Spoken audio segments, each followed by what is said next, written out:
Yo me voy a hablar con Augusto Costa, secretario de Comercio de Nación. ¿Qué tal, Augusto? ¿Cómo te va? ¿Qué tal, Roberto? ¿Cómo estás? Gracias por venir. Gracias por la invitación. A ver, varias cosas. En principio, ¿podemos hablar un poco de política? Hablemos. Venimos del paso, la verdad que el resultado, algunos sorprendidos, yo creo que se dieron bastante parecido a lo que decían algunas encuestas. ¿Cómo lo tomaste vos, digamos? ¿Qué te parecieron los resultados de ese domingo a la noche?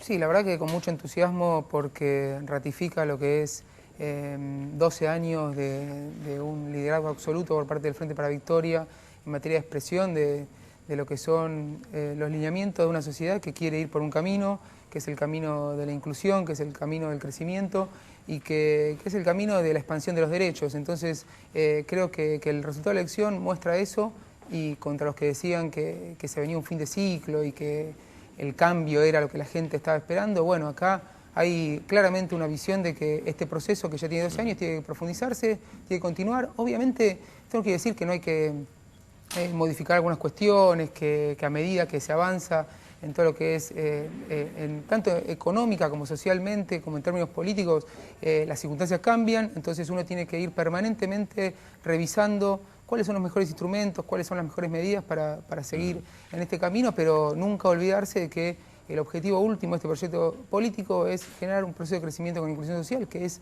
me parece, lo que se votó. Y entonces, más allá de las encuestas, más allá de cómo se lee el resultado, si el porcentaje o quién sacó más, o sea, cómo se lo quiera mirar, creo que es una expresión clara, ¿no?, de lo que está ocurriendo políticamente. Hay una cosa que me sorprendió, recién hablaba con la gente aquí del FIT, ¿no?, del Frente de Izquierda, es una fórmula muy joven y también, digamos, ha tenido voto juvenil. También el voto juvenil kirchnerista, digamos, la Cámpora ha desplazado a algunos intendentes que parecían que estaban atornillados a los sillones, ¿no?, pero sobre todo en el conurbano, ¿no? Otacé es uno, me gustó mucho, pero sobre todo Lanús, donde Julián Álvarez, después en San Vicente con Diego Barrales, Walter Festa en Moreno. ¿Cómo viviste esa experiencia de la Cámpora, digamos, llegando a sus primeros lugares de ejecutivos, vamos a decirlo así? No, obviamente con mucho orgullo, porque muchos compañeros que vienen militando y vienen trabajando en diferentes lugares van pudiendo acceder a realmente situaciones de liderazgo en sus diferentes territorios, en diferentes lugares de militancia, y haber recibido ya a partir de lo que son elecciones un aval por parte de la ciudadanía de los diferentes lugares es una ratificación también de que este movimiento y sobre todo esta camada de jóvenes, y ya no tan jóvenes, porque yo ya tengo 40 años y muchos de los compañeros que... Sos joven. Sí, pero tenemos ya una trayectoria también desde hace bastante tiempo de militancia, bueno, que ya podemos empezar a ocupar distintos lugares donde podemos poner la cara, y yo lo veía con el ministro Axel Kicillof en lo que fue la campaña, sobre todo donde más tuve la posibilidad de participar, que es la de Capital, recorriendo diferentes barrios, estando cara a cara con la gente, y los que muchas veces dicen que este gobierno la gente lo quiere echar, que en la calle insultan a cualquier funcionario, bueno, solo recibimos muestras de apoyo, obviamente gente que no está de acuerdo con las políticas del gobierno o con algunas medidas, pero en una discusión franca y sobre todo ver a un ministro de Economía caminar por la calle rodeado de vecinos, dando la cara, explicando. Recién yo lo escuchaba a Nicolás, que mencionaba algunos candidatos que tenían la instrucción de no explicar, de no decir qué van a hacer. Bueno, creo que el Frente para la Victoria viene siempre siendo muy transparente y muy explícito respecto a qué políticas va a implementar, qué medidas, para quién está gobernando, que es básicamente para la mayoría del pueblo argentino, y eso se ve en la calle. Y yo haberlo visto también como militante, porque yo tengo también una trayectoria personal de mucha militancia, y no perder ese vínculo con la gente, con lo que ocurre todos los días, me parece que es fundamental, y que después se ve en las urnas, volviendo a tu pregunta del principio, que no es casualidad tampoco. Bueno, no, yo creo que el resultado en ese sentido ha sido claramente un aval a una fuerza política que gobierna el país hace 12 años, ¿no? Digo, aparte creo que Cristina está haciendo una transición muy ordenada, una transición en paz, con niveles de actividad económica muy importantes, digamos, con paritarias, con un funcionamiento que yo creo que es el adecuado, digamos, para este tipo de circunstancias, pero no era lo que pasaba habitualmente, eso también hay que decirlo, ¿no? Porque a alguna gente le parece que está todo dado, ¿no? Que siempre vivimos en Noruega, en Suecia, no, esto no Seguro, fue y así. también otra particularidad de este proceso de cambio de gobierno es que la economía está llegando también a una situación que no estamos acostumbrados, ¿no? Cuando muchas veces, cuando hay un fin de algún gobierno, bueno, en este caso son los 12 años de Néstor y Cristina, que se llegaba en situaciones de crisis, en situaciones de claros problemas económicos, y esta vez estamos llegando con una economía que viene repuntando su consumo, que viene mostrando una tasa de variación de precios desacelerándose, y sobre todo en un contexto internacional donde precisamente no ocurre eso, ni política ni económicamente, porque uno mira lo que está pasando en Brasil, por ejemplo, que a pocos meses de una elección ya hay un hostigamiento muy fuerte al gobierno de Dilma y muchos problemas políticos que además están inmersos en un contexto económico muy complicado. Vos sabrás que Brasil este año está cayendo 2% de la economía según las proyecciones y todavía más, y aplicando unas recetas para enfrentar la problemática económica que por supuesto profundizan el problema. Que profundizan el problema, pero lo mismo pasa en Uruguay, que tuvo un paro la semana pasada también por cuestiones relacionadas con economía, cuando acaba de asumir un gobierno. Bueno, Chile, Bachelet tiene la peor popularidad en mucho tiempo, con lo cual yo creo que hay que destacar en qué condiciones se está llegando a estas elecciones, porque muchas veces en la discusión mediática se amplifican situaciones que solo mirando lo que pasa acá se pierde de vista el contexto y sobre todo desde una perspectiva histórica y una perspectiva internacional comparada, ¿no? Hay una cosa que a mí me llama la atención de modo positivo, que tiene que ver con el asunto precios, por ejemplo. Yo creo que el kirchnerismo en esto ha explicado cómo se construye el precio, cómo se fabrica ese precio que habitualmente uno encuentra en la góndola, ¿no? Y ha aplicado políticas activas para desacelerarlos, como marcabas vos recién, pero que esto tiene que ver, entre otras cosas, con que antes, me parece, ¿no?, los gobiernos anteriores al 2003, me parece que el que estaba sentado en este sillón como secretario de Comercio era un tipo de Arcor, o un tipo de alguna de estas empresas que son las que fabrican los precios, ¿no? No solamente los productos, sino los precios también. Y que eso ya no pasa, que digo, hay un militante político, hay un funcionario político que entiende su rol, pero que también aplica políticas que son activas de un Estado que le dice a esto, bueno, no puede abusarse de este modo, no puede abusar, que eso es muy importante. Tengo la duda de si eso va a seguir, ¿sabes?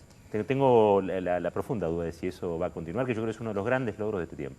Yo creo que acá la discusión de fondo en lo que vos planteás es qué prima, si la política o la economía, ¿no? Que es una discusión que este gobierno ha dado y que históricamente de lo que se trataba de hacer política económica era dejar que un funcionario, muchas veces, como vos decías, puesto directamente por las corporaciones o por el capital concentrado. El mercado resolvía. Entonces, que el tipo, y de hecho muchas veces pasaba que venían los empresarios o los representantes de las corporaciones con el listado de medidas que tenían que aplicar, cuando no directamente el funcionario se iba a Washington a esperar las instrucciones de lo que las políticas tenían que aplicar, que hoy lamentablemente lo estamos viendo en muchos países europeos, bueno, lo de Grecia muestra un poco esa lógica. Y eso tiene un fundamento teórico, que es que cuando la política se mete en cuestiones económicas, termina generando perjuicios y afectando el bienestar general, ¿no? Que eso es el típico argumento del liberalismo o del neoliberalismo. De la corporación. Y de las corporaciones, porque cuando el Estado no se mete y se retira, en realidad hay alguien que se beneficia, que es quien tiene privilegios, quien tiene statu quo y quien tiene la capacidad de, por su poder en los mercados o su poder de abusarse en los mercados muchas veces de otros actores más débiles, de beneficiarse. Entonces, y eso, todo el argumento teórico es que la economía tiene que manejar todo, ¿no? Entonces, yo me acuerdo hace un par de meses cuando Cristina, la presidenta, mencionaba el contexto en el cual había asumido Axel, el ministro de Economía, que decía, cuando Axel asumió el Ministerio de Economía, no la economía ni la política económica, porque eso lo determina el presidente, o sea, la presidenta en este caso, y un funcionario lo que tiene que hacer, vos lo decías, es seguir las instrucciones políticas que le fija el presidente, que es votado por el pueblo argentino para desarrollar determinadas políticas. Entonces, nosotros como funcionarios permanentemente estamos siguiendo esos lineamientos y no con una visión tecnocrática, pensando que hay cuestiones científicas que determinan lo que tiene que hacer un presidente. Es justamente al revés, o sea, nosotros tenemos el objetivo de generar un proceso de crecimiento con inclusión social basado en la reindustrialización de la Argentina,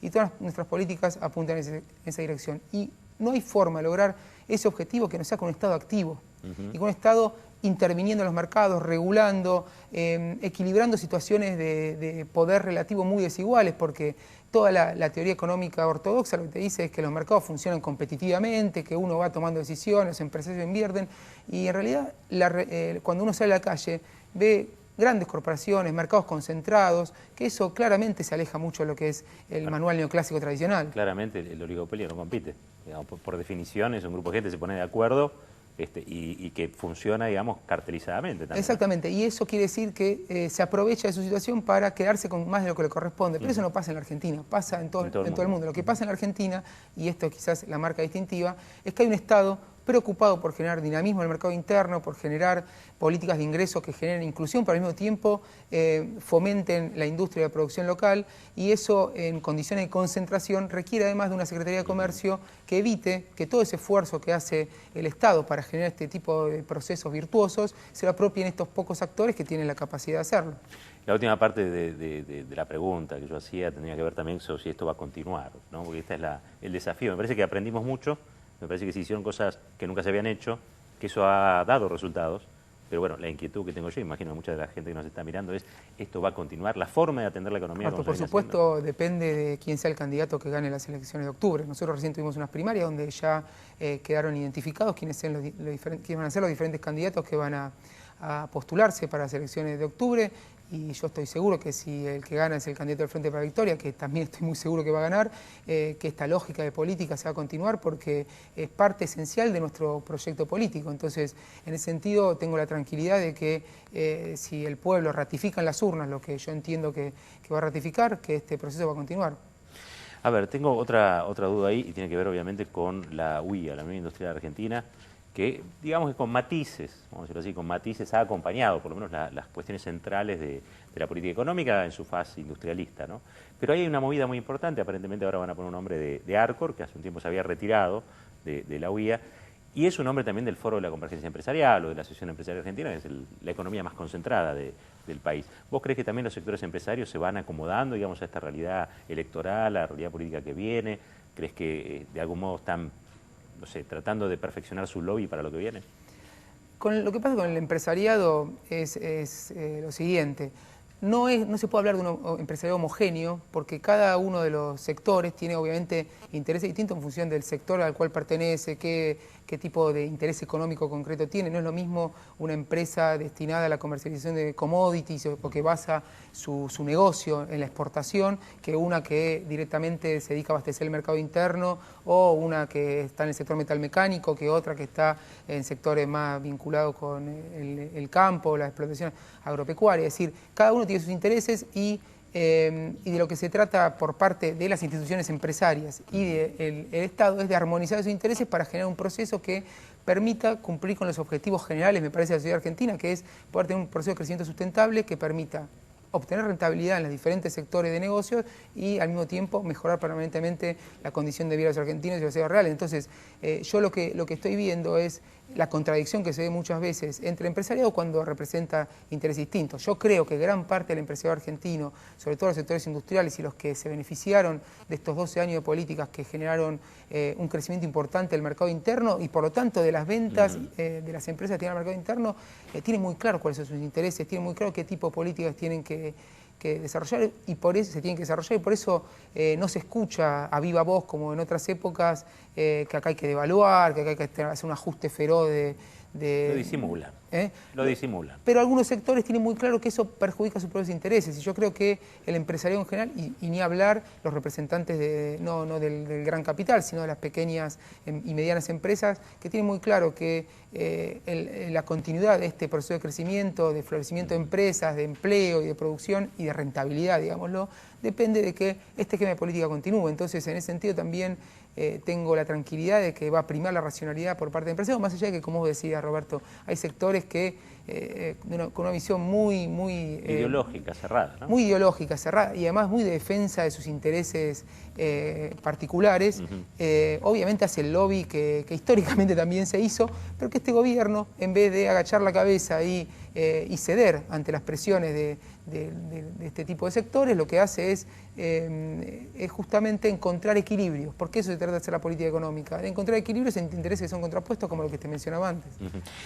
Ojalá, esto lo digo yo, no lo decís vos, digo, ojalá Brasil mirara un poco el modelo argentino para ver cómo funciona. Volvemos a las elecciones, digo, la gente ahora en octubre va a definir, pareciera polarizarse un escenario ahí con Scioli por un lado, con el mayor caudal de votos, por el otro lado Mauricio Macri, Massa en un tercer lugar donde yo creo que está en una condición más de pérdida que de recuperar algún voto más, digamos. ¿Cuál crees que va a ser la estrategia de Scioli para sumar esos puntos que le faltan para ganar en primera vuelta? ¿Y cuál puede llegar a ser también, no sé si lo ves, digamos, me imagino preocupado por la política, digamos, leyendo diarios, que puede llegar a ser el macrismo para tratar de llegar al porcentaje que le permita competir en un balotaje? ¿Cómo lo estás viendo?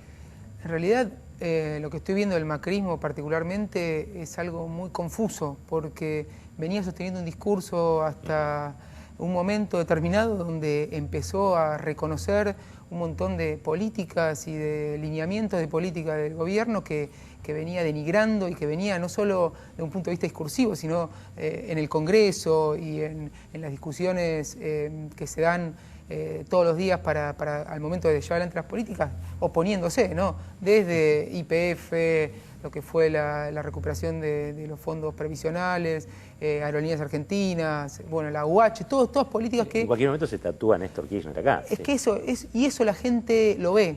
Y entonces lo que ve es un candidato desesperado por seguir lo que dicen las encuestas, que es que estas políticas parece que ahora a la gente le gustan, están bien, y se demostraron que eran políticas que favorecían a la gente, entonces tiene que salir a defenderlas. Yo creo que con esa estrategia realmente lo que hace es reconocer que no tiene un proyecto y que no puede decir lo que efectivamente va a hacer, que es lo que decía Sturzenegger, que le decía Durán Barba como recomendación. Vos cuando llegues al gobierno, hacé lo que tengas que hacer, mientras tanto no lo digas, mientras tanto decís lo que la gente quiere escuchar.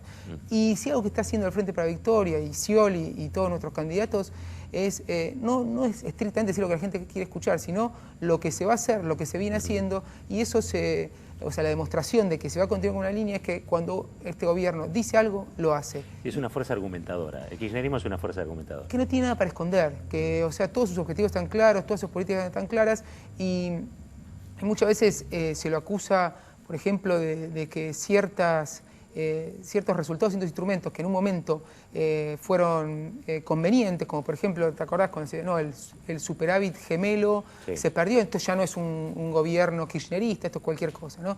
En realidad no hay que enamorarse con ningún instrumento, con ningún resultado, sino que hay que ir adecuando los instrumentos y las políticas, como te decía antes, a cada momento. Obviamente, a la salida de la crisis 2001, tener superávit fiscal, tener superávit comercial, eran políticas para poder recuperar la soberanía a la hora de tomar decisiones y llevar adelante todas las políticas que había que tomar. Hoy, en un mundo que se viene abajo, que todavía no se recupera, que toda nuestra región está con caída como Brasil o con mucha desaceleración económica, y llevar adelante políticas contracíclicas es lo que cualquier manual de macroeconomía te diría que tenés que hacer, si lo que querés es revertir un proceso que te tira para el otro lado. Entonces nosotros ahí, cuando se cuestionan cambios en las políticas del gobierno, en realidad están completamente, como decías, tienen fundamentos. No es que, no, ya no me parece que está mal hacer esto, o casarse con un instrumento para siempre. Probablemente más adelante haya que cambiar algunas medidas porque las circunstancias van a demandar otra cosa para seguir en este camino. Hace poco estuve en Uruguay, me sorprendió una cosa. Hay dos cosas que le llaman mucho la atención al Frente Amplio, ¿no?, que es el gobernante. Una es la cámpora, que no saben cómo incorporar jóvenes a la política. La política en Uruguay es una política vieja, es una política donde los jóvenes no participan. Entonces están muy sorprendidos por el fenómeno de la cámpora. Y el otro fenómeno que están estudiando ahora, porque están al borde de una inflación de 2 dígitos, es el de precios cuidados, que también, digamos, están inquietos a ver cómo pueden ellos trasladar allá un sistema que ellos están manejando más por el lado de los precios y no tanto por el lado de los productos como se hace aquí. Pero recién cuando decíamos esto del modelo argentino, digo, evidentemente hay algo de exportación ahí porque están siguiéndolo con muchísima atención. Imagino que aquí el mercado de colegiales, que bueno, Macri impide inaugurar, digo, también forma parte de una política de precios y de una política para seguir profundizando la desaceleración, ¿no? Sí, lo que está pasando en Uruguay es muy interesante porque efectivamente ellos están teniendo problemas también con los precios y en el marco de las políticas que están aplicando, están tomando como referencia la política de administración de precios argentina, particularmente de precios cuidados. Nosotros con Axel, con el ministro, estuvimos en conversaciones con diferentes referentes políticos de Uruguay que nos consultaban sobre cuál era la lógica de nuestra política, cómo venía funcionando, y estaban sorprendidos por el éxito que estaba teniendo para dar referencia a precios, para dar señales de estabilidad y previsibilidad, sobre todo porque también es importante marcar que no se trata de congelamientos de precios, bueno, se fijan todos los precios, porque eso no funcionó nunca en la historia, y lo que tenemos que lograr es una senda de variación de precios que sea coherente y razonable respecto a los movimientos de costos, que muchas veces con la especulación y con la concentración de mercado se pierden esas referencias y los precios se mueven y se alejan de los costos. Entonces nosotros con esta política logramos transparentar cómo es el proceso de fijación de precios, dar referencias y poder seguir adelante en este proceso de hacer converger las variables de precios a niveles más razonables después de toda esa corrida que hubo, ¿no?, contra el tipo de cambio a principios del año pasado, contra los precios, y también incursionar en nuevas experiencias. Lo que vos comentabas es la posibilidad de tener directamente por parte de la Secretaría de Comercio, en acuerdo con el Mercado Central, de un punto de venta final, de comercialización final, un supermercado, ¿no?, que es un proyecto que ya está muy avanzado en el barrio de Colegiales, en Kramer y Jorge Newbery, que a partir de un convenio con el AVE, que es el Organismo de Administración de los Bienes del Estado, detectamos un terreno fiscal con todas las condiciones para poder poner un supermercado, no mercado con puesteros y que uno va y le compra cada uno puestero, sino como cualquier supermercado. Como un supermercado cuidado. Exacto, un supermercado cuidado. Se llama Supermercado Central porque es en acuerdo con el Mercado Central, donde hay una línea de cajas, como en cualquier supermercado, con cajeras, con góndolas, donde uno va comprando todos los productos que necesita cotidianamente, de primera marca, de segunda marca, es decir, de calidad, frutas, verduras, carnes, lácteos, y la particularidad es que los paga 30-40% más barato que en el resto de los comercios. ¿Por qué? Porque el Estado no está subsidiando esos productos, es decir, no es que ese mercado va a pérdida y recibe una transferencia, sino que simplemente se fijan márgenes de comercialización razonables y al acortarse también la cadena de intermediación y acercar el productor al consumidor, el productor puede cobrar más y el consumidor paga menos por los mismos productos. Entonces, para nosotros es una experiencia que ya está funcionando muy bien en 3 ciudades del interior, en San Luis, en Mendoza, en la terminal de ómnibus de Guaymallén, que es la segunda más importante después de Retiro, y en el Gran Resistencia, en Chaco. 3 experiencias buenísimas, donde efectivamente bajaron los precios, pero no solo quienes van a comprar al supermercado, sino también en la zona, a partir de un esquema donde los comercios, almacenes, despensas, autoservicios, verdulerías, van al supermercado a comprar mayorista al precio mayorista que compra el supermercado. Es decir, ni siquiera hay competencia desleal, porque los comercios pueden abastecer al mismo precio, entonces bajan los precios de toda la zona. ¿Qué está pasando en la ciudad de Buenos Aires? Que el gobierno de la ciudad nos ha puesto infinitas trabas para poder avanzar en la habilitación del supermercado cuando cumple con todas las normativas. De hecho, nos pide más cosas que cualquier privado, ¿no? Nosotros fuimos cumpliendo una a una todas las exigencias y el día que está por salir la habilitación, porque ya no nos pueden poner ninguna traba más, aparece una cautelar en la justicia interpuesta por un grupo muy pequeño de vecinos que casualmente uno de los impulsores es el vocero de prensa de Rodríguez Larreta, con lo cual algún interés político debe haber ahí en que esto no funcione. Y nosotros estamos esperando ahora que la justicia nos dé la posibilidad de darle beneficios a los consumidores y a los comerciantes del barrio Colegiales, porque ahí va a quedar claro los márgenes abusivos que ponen muchas veces las cadenas de comercialización y cómo los consumidores pueden beneficiarse de una política que, como te digo, no le genera perjuicio al resto de los comercios y seguro que le genera beneficio a los bolsillos de todos los vecinos. Augusto, gracias por estar acá. Muchas gracias, Roberto, y cuando quieras volvemos. Por favor, sí, me encanta, porque aparte es un tema que a mí me apasiona, digamos, la economía, simplemente de costado, en realidad. Me encantaría saber mucho más de economía, es lo que habitualmente me pasa. Hay algo que también tiene que ver con esta época, y creo que lo hacen Axel Kicillof, creo que lo haces vos también, que tornan comprensible aquello que parecía inescrutable, ¿no?, para la mayoría de la sociedad. Así que eso creo que también es un logro de todo este tiempo. Así que gracias por estar acá. Muchas gracias, Roberto. Nosotros nos vamos ahora a un corte. Cuando volvamos vamos a estar hablando sobre qué va a pasar con el masismo, qué va a pasar con el macrismo. También 2 jóvenes aquí. Va a estar con nosotros Juan Saitot, candidato a diputado nacional por la Ciudad de Buenos Aires, por el Frente Renovador, y Mariano Finkelstein, delegado nacional de la Juventud Radical. En un ratito nomás después de la pausa.